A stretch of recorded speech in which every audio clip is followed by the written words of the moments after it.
Jewelry clerk humiliates black woman. Didn't know she owns the entire company. A young black woman walked into a jewelry shop. She carried herself with quiet confidence. Dressed in simple clothes, nothing flashy, the clerk behind the counter noticed her immediately. His eyes narrowed, and instead of greeting her politely, he leaned forward with a smirk. "Are you sure you're in the right place?" he asked. "Everything here is very expensive. Maybe try the shop across the street." The woman stayed calm, though the sting of humiliation was sharp. She pointed to a diamond necklace resting inside the case. "I'd like to see that one, please," she said. The clerk scoffed loudly, drawing attention from other customers. "That necklace costs more than your car. People like you don't actually buy pieces like this."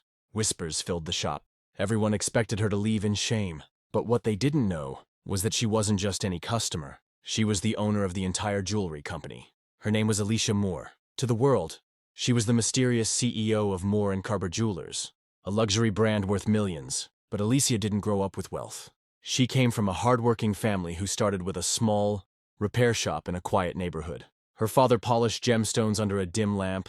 Her mother welcomed customers with kindness. And little Alicia learned one lesson above all else.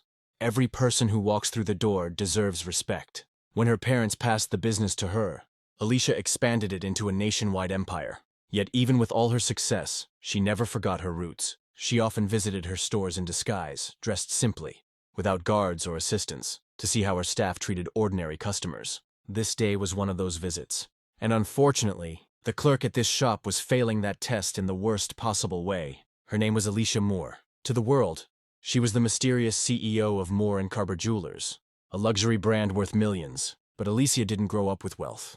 She came from a hardworking family who started with a small repair shop in a quiet neighborhood. Her father polished gemstones under a dim lamp. Her mother welcomed customers with kindness. And little Alicia learned one lesson above all else. Every person who walks through the door deserves respect. When her parents passed the business to her, Alicia expanded it into a nationwide empire. Yet even with all her success, she never forgot her roots. She often visited her stores in disguise, dressed simply, without guards or assistants, to see how her staff treated ordinary customers. This day was one of those visits. And unfortunately, the clerk at this shop was failing that test in the worst possible way.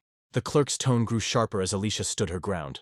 "Ma'am, this isn't a place for window shoppers. That necklace is worth 6 figures. Please don't waste my time." Alicia tilted her head slightly. Her voice remained calm, almost gentle. "I still want to see it, may I?" With exaggerated annoyance, the clerk yanked out the keys and unlocked the glass case. She grabbed the necklace carelessly and dropped it on the counter. "Fine, but don't scratch it. It's worth more than anything you own." Alicia picked up the necklace delicately, admiring the craftsmanship. Work she knew came from her own company's finest artisans. "I'll take it," she said softly. The clerk burst into laughter, loud enough for the entire store to hear. "Take it? Do you even know the price?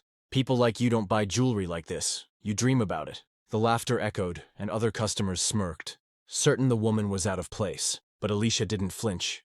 Instead, she placed the necklace back onto the velvet tray, reached into her purse, and pulled out a sleek black credit card, the kind reserved only for the ultra-wealthy. The clerk's smile froze. Her voice faltered.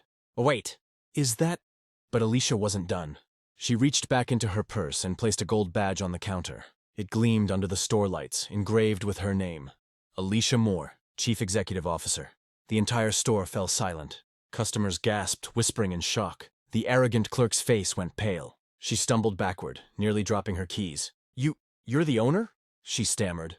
"Yes," Alicia said firmly, her voice steady and commanding. "I own this company, and you work for me." The clerk's arrogance crumbled instantly. Her mouth opened, but no words came out.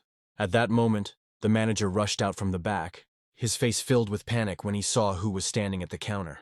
"Ms. Moore, please forgive us. We had no idea." Alicia raised her hand, silencing him. "This isn't about me," she said. "If your staff can treat me this way, imagine how they treat customers who don't look rich enough. That is not the company my family built, and it will not continue." Turning back to the clerk, Alicia's voice grew firm. "You are suspended immediately. You will undergo full retraining. If you cannot learn respect, you cannot work here." The clerk's eyes filled with tears. The smugness, the arrogance, gone.